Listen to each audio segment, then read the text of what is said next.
അസ്സലാമലൈക്കും, welcome back to my channel. അപ്പൊ ഇന്ന് നമ്മൾ ഉണ്ടാക്കാൻ പോകുന്ന സ്നാക്സ് കുഴലപ്പാണ്. അപ്പൊ പണ്ടൊക്കെ നമ്മുടെ ഉമ്മമാര് കുഴലപ്പവും അച്ചപ്പവും ഒക്കെ ഉണ്ടാക്കി ഒരു ഗ്ലാസിന്റെ ജാറിലൊക്കെ ആക്കി വെക്കാറുണ്ട്. നമ്മൾ സ്കൂളൊക്കെ വിട്ട് വരുമ്പോൾ അതൊക്കെ എടുത്ത് കഴിക്കാറാണ് പതിവ്. ഇപ്പൊ അതൊക്കെ തെറ്റിയിട്ട് സാൻഡ്വിച്ചും ബർഗറും ഒക്കെ ആയി. അപ്പൊ നമുക്ക് ഇതുപോലുള്ള സ്നാക്സ് ഉണ്ടാക്കി വെച്ചാൽ കുട്ടികൾക്കൊക്കെ എന്തായാലും ഇഷ്ടാവും. എന്ന് നമുക്ക് സമയം കളയണ്ട, വീഡിയോയിലേക്ക് പോവാം.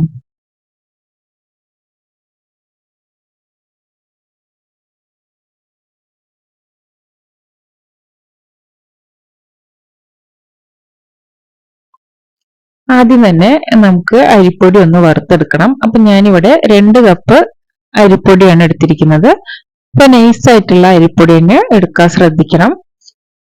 നമ്മൾ പുട്ടിനൊക്കെ ഉണ്ടാക്കുന്ന അരിപ്പൊടി എടുക്കാൻ പാടില്ല. അപ്പോൾ അത് കുറച്ച് തരിതരുള്ളത് കൊണ്ട് നമുക്കത് ഉണ്ടാക്കിയെടുക്കാൻ ബുദ്ധിമുട്ടാണ്. അപ്പൊ നൈസായിട്ടുള്ള അരിപ്പൊടി തന്നെ എടുക്കുക. എന്നിട്ട് അത് നന്നായിട്ട് തന്നെ ഒന്ന് ചൂടാക്കി എടുക്കണം. വറുത്ത് അത് ഒന്ന് ഇങ്ങനെ തരിയാക്കി എടുക്കരുത്, ജസ്റ്റ് ഒന്ന് ചൂടാക്കി എടുത്താൽ മതി. ഒരു 2-3 മിനിറ്റ് ഇതുപോലെ സ്ലോ ഫ്ലെയിമിൽ വെച്ചിട്ട് ഒന്ന് ചൂടാക്കി എടുക്കാം.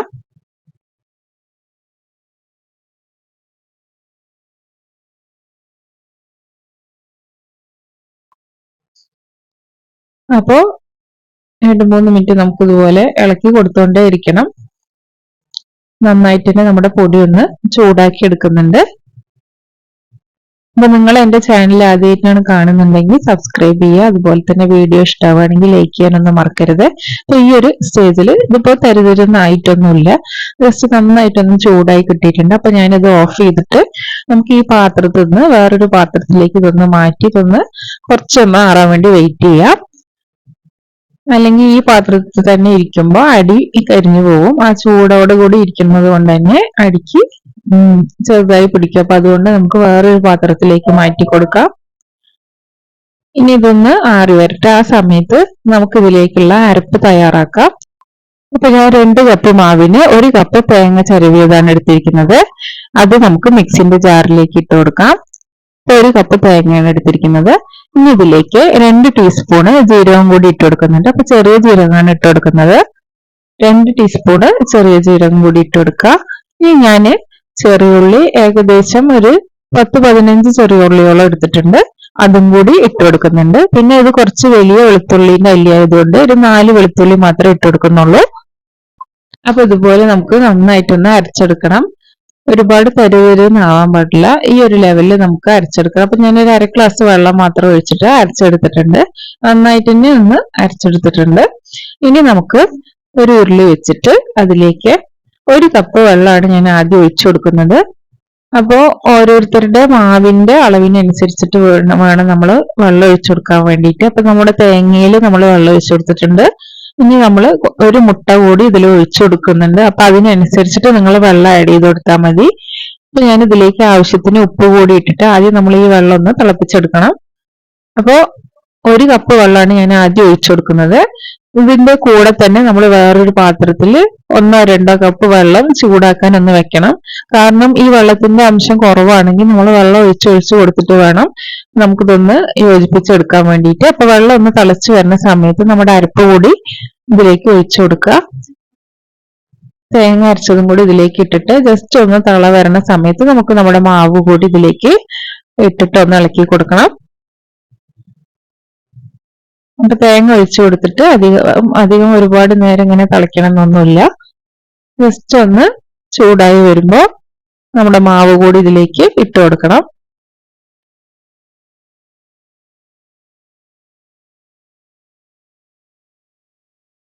ഈ സമയത്ത് നിങ്ങൾക്ക് ഉപ്പ് വേണമെന്നുണ്ടെങ്കിൽ ഇട്ട് കൊടുക്കാം. അപ്പൊ നമ്മൾ ഓൾറെഡി വെള്ളത്തിൽ ഇട്ട് കൊടുത്തിട്ടുണ്ടല്ലോ, അതുകൊണ്ട് നോക്കിയിട്ട് വേണമെങ്കിൽ ഇനി കൂടുതൽ വേണമെന്നുണ്ടെങ്കിൽ ഇട്ട് കൊടുക്കാം. അപ്പൊ ഇതാ കുറച്ചൊന്ന് തള വരുന്നുണ്ട്. ഇനി നമുക്ക് നമ്മുടെ മാവ് കൂടി ഇതിലേക്ക് ഇട്ട് കൊടുക്കാം. അപ്പൊ മാവ് ഇട്ട് കൊടുക്കുന്ന സമയത്ത് ഫ്ലെയിം ഒന്ന് സ്ലോ ചെയ്യുക.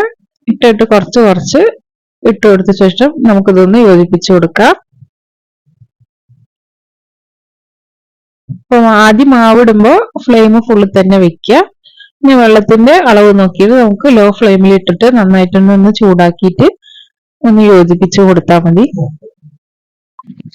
അപ്പൊ നമ്മൾ തേങ്ങയിലത്തെ വെള്ളവും അതുപോലെ തന്നെ ഈ നമ്മൾ ആദ്യം ഒഴിച്ചു കൊടുത്ത 1 കപ്പ് വെള്ളം കൂടി നന്നായിട്ട് തന്നെ ഒന്ന് നമ്മുടെ മാവിലേക്ക് മിക്സ് ചെയ്ത് കൊടുക്കുക.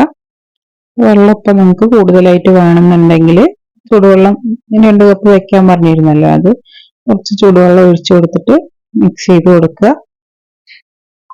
ഞാനിപ്പോ ഫ്ലെയിം ഓഫ് ചെയ്തിട്ടുണ്ട്.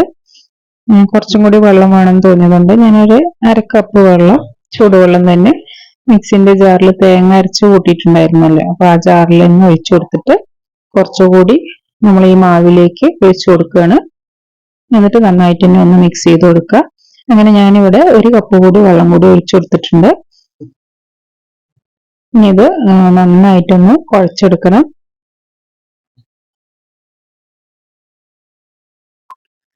അപ്പൊ നമ്മുടെ മാവ് നന്നായിട്ട് തന്നെ ഒന്ന് കുഴച്ചെടുക്കണം സ്റ്റേജിൽ വന്നിട്ടുണ്ട്. ഇതുപോലെ ഇങ്ങനെ നമുക്ക് സോഫ്റ്റ് ആയി കിട്ടിയാലേ നമുക്ക് കുഴച്ചെടുക്കുമ്പോൾ കറക്റ്റ് ആവുള്ളൂ. അപ്പൊ ഞാൻ ഫ്ലെയിം ഓഫ് ചെയ്തിട്ടുണ്ട്. ഇനി ഇത് നമുക്കൊരു പാത്രത്തിലേക്ക് മാറ്റി കൊടുക്കാം. ചെറിയൊരു ചൂടാറിയ ശേഷം നമുക്ക് ഇതൊന്ന് കുഴച്ചെടുക്കാം.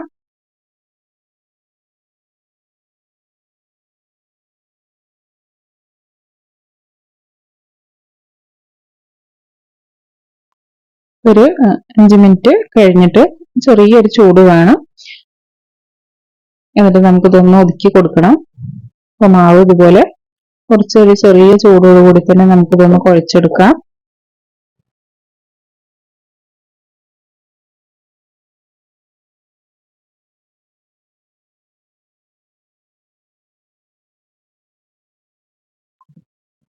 അപ്പൊ ഇതുപോലെ മാവൊക്കെ നന്നായിട്ട് ഒതുക്കി കൊടുത്തിട്ടുണ്ട്. ഇനി ഇതിലേക്ക് നമുക്ക് കറുത്ത എള്ള് കൂടി ഇട്ട് കൊടുക്കണം. നമ്മുടെ കുഴലപ്പത്തില് മെയിൻ ആയിട്ട് കാണുന്നതാണല്ലോ എള്ള്. അപ്പൊ നമ്മള് കറുത്ത എള്ള് ഒരു 2 ടീസ്പൂൺ ഇട്ട് കൊടുത്തിട്ടുണ്ട്. ഇനി ഇതിന്റെ കൂടെ തന്നെ ചെറിയൊരു കുഴി നടുവിലാക്കിയിട്ട് ഒരു മുട്ടയാണ് പൊട്ടിച്ചൊഴിക്കുന്നത്. അപ്പോൾ 2 കപ്പ് മാവിന് ഒരു മുട്ടയാണ് എടുത്തിരിക്കുന്നത്. ഇനി നമുക്കിത് നന്നായിട്ടൊന്ന് കുഴച്ചെടുക്കണം. അപ്പൊ നമ്മുടെ മുട്ടയും അതുപോലെ തന്നെ എള്ളും ഒക്കെ എല്ലാ ഭാഗത്തും വരുന്ന പോലെ നന്നായിട്ടൊന്ന് കുഴച്ച് നമ്മൾ ഈ മാവ് നന്നായിട്ടൊന്ന് കുഴവ് തട്ടണം. അപ്പൊ കുഴച്ചെടുക്കലാണ് ഇതിന്റെ ആ ഒരു ഇതുള്ളത്. നന്നായിട്ട് ഒതുക്കി ഒന്ന് കുഴച്ചെടുത്താൽ മതി. നമ്മുടെ കുഴലപ്പത്തിന്റെ മാവ് ഇതുപോലെ തന്നെ ഒന്ന് കുഴച്ചൊന്ന് ഒതുക്കിയെടുക്കണം. ഞാനിത് കുഴച്ചെടുത്തിട്ട് വരാം. നമ്മുടെ മാവ് നന്നായിട്ട് തന്നെ കുഴച്ചെടുത്തിട്ടുണ്ട്. ഇനി ഇത് നമുക്ക് 2 പാർട്ടാക്കിയിട്ട് ഒരു ഭാഗത്തു നിന്ന് നമുക്ക് ചെറിയ ഉരുളകളാക്കി എടുത്ത് ഒന്ന് പരത്തിയെടുക്കണം.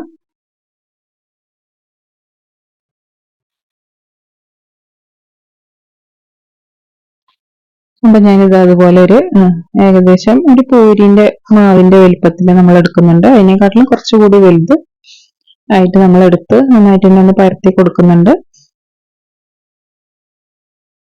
ഒരുപാട് വലിയ ഉരുളാക്കി എടുക്കണ്ട. ഞാനിവിടെ കുഴലപ്പം ഒരു ഏകദേശം ഒരു മീഡിയം ലെവലിൽ ഉള്ള നീളത്തിലാണ് എടുക്കുന്നത്. അപ്പൊ ഈ ഒരു ലെവലിൽ നമ്മൾ ചപ്പാത്തി പ്രസ്സറിൽ കുറച്ച് പൊടിയിട്ട് കൊടുത്തിട്ട് അങ്ങനെയാണ് ഉണ്ടാക്കി കൊടുക്കുന്നത്. അതുപോലെ ഇങ്ങനെ 2 സൈഡും പരത്തി സെൻട്രൽ പോർഷന് ഇങ്ങനെ വെച്ച് ജസ്റ്റ് ആ ഭാഗം മാത്രം ഒന്ന് ഒട്ടിച്ചു കൊടുക്കുക. ഒട്ടിച്ചു കൊടുക്കുക, ഒന്ന് കയ്യിൽ ഒന്ന് പ്രസ് ചെയ്ത് കൊടുത്താൽ മതി. അപ്പൊ നമ്മുടെ കുഴലപ്പം പരത്തി സെറ്റ് ആക്കിയിട്ടുണ്ട്. ഇതുപോലെ തന്നെ നമുക്ക് എല്ലാതും റെഡിയാക്കി എടുക്കാം. ഒരുപാട് വലിയ ഉരുളാക്കി എടുക്കരുത്, അതുപോലെ തന്നെ ചെറുതുമായി പോകരുത്. ഇതുപോലെ ഇങ്ങനെ നമുക്ക് സെറ്റാക്കി എടുക്കണം. അപ്പൊ ഈ ഒരു രീതിക്ക് വെച്ചിട്ട് ജസ്റ്റ് പ്രസ്സറിലോ അല്ലെങ്കിൽ പരത്തി കൊടുത്താലും മതി. എന്നിട്ട് 2 സൈഡും ഇതുപോലെ കൊണ്ടുവന്നിട്ട് സെൻട്രൽ പൊസിഷനിൽ വെച്ചിട്ട് മടക്കി കൊടുത്താൽ മതി. ഈ ഒരു രീതിക്ക് നമ്മൾ എല്ലാ ഉരുളയും ഇതുപോലെ ഉണ്ടാക്കിയെടുക്കാം.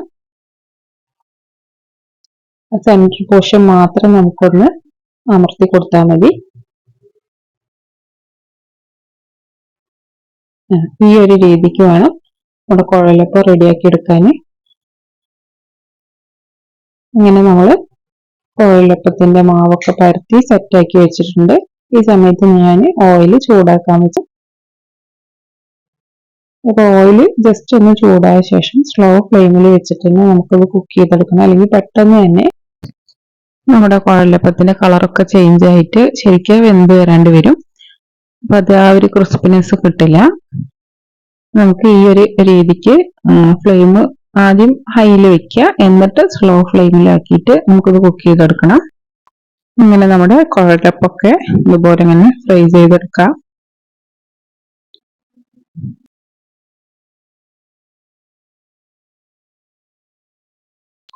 അപ്പൊ നമ്മുടെ കുഴലപ്പൊക്കെ ഈ ഒരു രീതിക്ക് നമുക്ക് ഫ്രൈ ചെയ്തെടുക്കണം. ഓയിലിൽ തന്നെ ഫ്രൈ ചെയ്യാൻ ശ്രദ്ധിക്കുക. അല്ലാന്നുണ്ടെങ്കിൽ വെളിച്ചെണ്ണയിലാകുമ്പോൾ നമുക്ക് അധികം എടുത്തു വെക്കാൻ പറ്റില്ല, പെട്ടെന്ന് തന്നെ അത് തണുത്തും പോകും.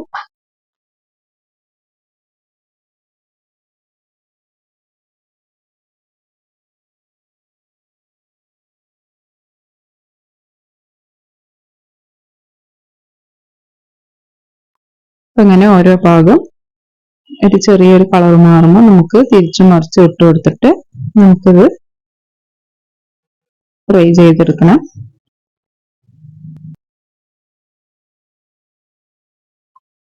അപ്പോൾ ഇതുപോലെ നമ്മൾ ഓരോ ഭാഗം തിരിച്ചും മറിച്ചും ഇട്ട് കൊടുത്തിട്ട് ഫ്രൈ ചെയ്യാം. ഇതുപോലെ തന്നെ ഞാൻ അച്ചപ്പം ഉണ്ടാക്കുന്ന വീഡിയോ ഞാൻ എൻ്റെ ചാനലിൽ അപ്ലോഡ് ചെയ്തിട്ടുണ്ട്. അപ്പൊ അതൊക്കെ ഒന്ന് പോയി ചെക്ക് ചെയ്ത് നോക്കുക. വളരെ ഈസി ആയിട്ട് നമുക്ക് എങ്ങനെയാണ് അച്ചപ്പം ഉണ്ടാക്കാൻ പറ്റുക എന്നൊക്കെ ഞാൻ അതിൽ ഡീറ്റെയിൽ ആയിട്ട് പറഞ്ഞിട്ടുണ്ട്.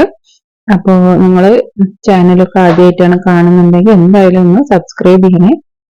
അതുപോലെ തന്നെ ഞാൻ ഇടുന്ന വീഡിയോസ് നിങ്ങൾക്ക് ഇഷ്ടമാവുകയെന്നുണ്ടെങ്കിൽ ലൈക്ക് ചെയ്യാണ്ട് പോകല്ലേ. എല്ലാവരും കണ്ടുപോകുന്നുണ്ട്, പക്ഷെ ലൈക്ക് ചെയ്യുന്നില്ല. അപ്പൊ എന്തായാലും ആ ലൈക്ക് ബട്ടണും കൂടി ഒന്ന് പ്രസ് ചെയ്ത് സപ്പോർട്ട് ചെയ്യുക. അപ്പൊ ഈ ഒരു കളർ ആവണ വരെ ഞാനൊന്ന് ഫ്രൈ ചെയ്യാൻ വെച്ചിരുന്നു.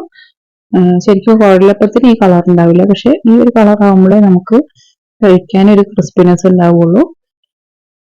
അപ്പൊ ഇതുപോലെ കളർ ചേഞ്ച് ആയിട്ട് നമുക്കിത് എണ്ണയിൽ നിന്നൊന്ന് മാറ്റി വയ്ക്കാം.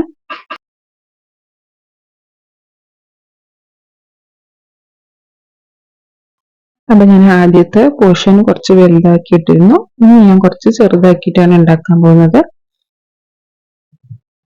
അപ്പൊ ഇതുപോലെയൊക്കെ നമ്മൾ ഉണ്ടാക്കി ഒരു കുറച്ചൊക്കെ ഒന്ന് ചൂടാറിയ ശേഷം ഒരു ഗ്ലാസിന്റെ ജാറിലാക്കി വെച്ചിട്ടുണ്ടെന്നുണ്ടെങ്കിൽ പെട്ടെന്ന് ഒരു ഗസ്റ്റ് വന്നാലോ ഇല്ല നമുക്ക് കുട്ടികൾക്കാണെങ്കിലും വൈകുന്നേരമൊക്കെ അവർ വരുമ്പോൾ ഒരു ഈവനിങ് സ്നാക്സ് ആയിട്ടൊക്കെ കൊടുക്കാൻ നമുക്ക് ഉണ്ടാക്കി വെച്ചാൽ വളരെ ഈസിയാണ്. അപ്പോൾ ഇതൊക്കെ എന്തായാലും കുട്ടികൾക്കൊന്നും ഇഷ്ടപ്പെടാണ്ടിരിക്കില്ല. അതുപോലെ തന്നെ നമ്മൾ ഉണ്ടാക്കി കൊടുക്കുന്നത് കൊണ്ട് അതിൻ്റെതായിട്ടുള്ള ഹൈജീനിൽ നമുക്ക് കൊടുക്കുകയും ചെയ്യാം. നമ്മൾ പുറത്തുനിന്നൊക്കെ വാങ്ങി കൊടുക്കുന്നതിലൊക്കെ എന്തൊക്കെ എണ്ണയാണോന്ന് നമുക്കൊന്നും അറിയില്ല. ഇതാകുമ്പോൾ നമ്മൾ തന്നെ ഉണ്ടാക്കി കൊടുക്കുമ്പോൾ അതിൻ്റെതായിട്ടുള്ള വൃത്തിക്ക് നമ്മൾ ഉണ്ടാക്കി കൊടുക്കുകയും ചെയ്യും. കുട്ടികൾക്ക് കഴിച്ചാൽ അധികം പ്രശ്നം വരില്ല. അപ്പൊ നമ്മൾ ഇതുപോലെയൊക്കെ ഉണ്ടാക്കി വെക്കുക. അപ്പൊ എന്തായാലും അവർക്കത് ഇഷ്ടപ്പെടാണ്ടൊന്നും ഇരിക്കില്ല. അപ്പൊ ആകെ 2 ഗ്ലാസ് മാവ് ഉണ്ടെങ്കിൽ ഏകദേശം ഒരു 10-30ഓളം നമുക്ക് ഇതുപോലെ ഇങ്ങനെ കുഴലപ്പം ഉണ്ടാക്കി എടുക്കാൻ പറ്റും. അപ്പൊ നമ്മുടെ ക്രിസ്പി ആയിട്ടുള്ള കുഴലപ്പം റെഡി ആയിട്ടുണ്ട്. ഇതൊരു പോർഷൻ മാത്രമാണ് കേട്ടോ, ഇനി ഉണ്ടായിരുന്നു. അപ്പൊ ഞാനത് വീഡിയോ എടുക്കാൻ വേണ്ടി ഇങ്ങനെ ഒരു പാത്രത്തിലാക്കി വെച്ചെന്നുള്ളൂ. അപ്പൊ ഞാനിതൊന്ന് പൊട്ടിച്ച് കാണിച്ചു തരാം. അപ്പൊ അത്രത്തോളം ഇത് ക്രിസ്പി ആണെന്ന് നിങ്ങൾക്ക് മനസ്സിലാവും. കണ്ടില്ലേ, പൊട്ടിക്കുമ്പോൾ തന്നെ എത്ര പൊടിഞ്ഞു പോകണമെന്നുള്ളത്. അപ്പൊ എന്തായാലും നമുക്ക് വീഡിയോ ഇഷ്ടമാവുകയാണെങ്കിൽ ലൈക്ക് ചെയ്യുക, ഷെയർ ചെയ്യുക, സബ്സ്ക്രൈബ് ചെയ്യുക. ഇനി പുതിയൊരു വീഡിയോ ആയിട്ട് കാണാം. Thank you.